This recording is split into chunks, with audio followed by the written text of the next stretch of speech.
Nobody can make you feel bad about who you are or what you look like when you realize this. So I went to a lot of different high schools, I think 3, but my last high school was very small, so there weren't a lot of options for friends, and so you would just hang out with the people in your class. So there was this girl I used to hang out with. I didn't like this girl, but she was one of the girls in my class, so we all hung out together. And she was the kind of girl where nowadays we call them pick-me's, but it's not like there was a term for it back then, where she'll make rude comments about people, especially girls, and then make sure that she gets the boys to laugh. So she would like bully girls but in front of boys so that the boys would laugh at the girls. So one day we're chilling at break and she's like, haha, Trisha has such a big nose. You guys can see my nose. Okay, I'm Central African, so this is how our noses beat. And then she was like, right, Trisha has such a big nose, right, to the boys. And then she starts laughing and then they start laughing.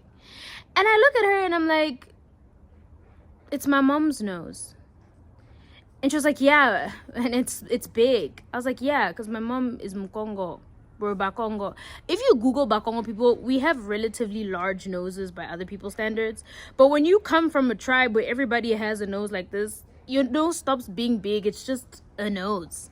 So I remember, and I was so mad. But at the same time, I said it with so much pride because I was like, it's my mom's nose. If for context, my parents passed away. My mom and my dad passed away 3 days after my 6th birthday. But every time I look in the mirror, because I have my mom's nose, because I have my dad's bags, you see these bags on my eyes, I get them from my dad. And I have my dad's eyebrows. And my dad was also a lot darker like me, so I have my dad's skin tone.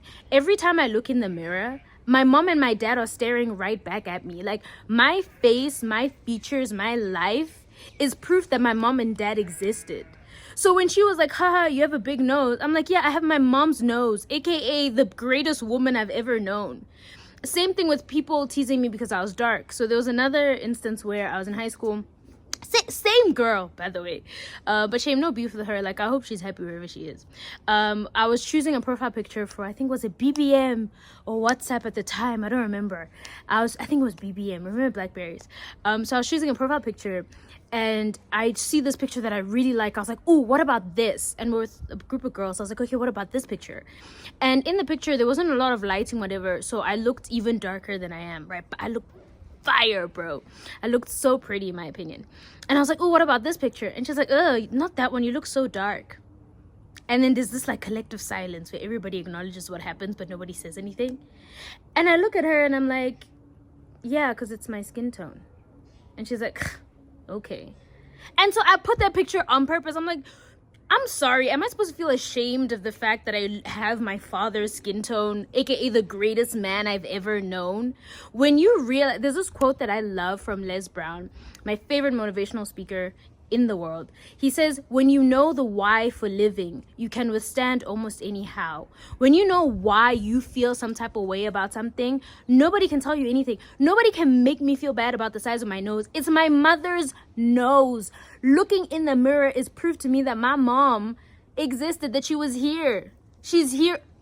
My face, my skin tone, my dad, dude, the greatest man I've ever known. Nobody can be like, you're so dark. Yes, because I'm my father's daughter. I don't know why I would want to not look like the two most amazing people I've ever known. Do you know what I mean? My mom and dad had 4 daughters. And I say I had because there was a firstborn daughter, then there was the secondborn, then my 3rd sister was born. When my 3rd sister was born, my 2nd sister passed away. And so my parents went from having 3 kids to having 2 kids. Then 5 years later, I was born. So I am literally an answered prayer. If luckily for my parents' sake, I'm beautiful, I'm kind, I'm smart, I'm intelligent. But even if I was an asshole, even if I was like the most horrible daughter in the world, the mere fact that I exist was an answered prayer. They will.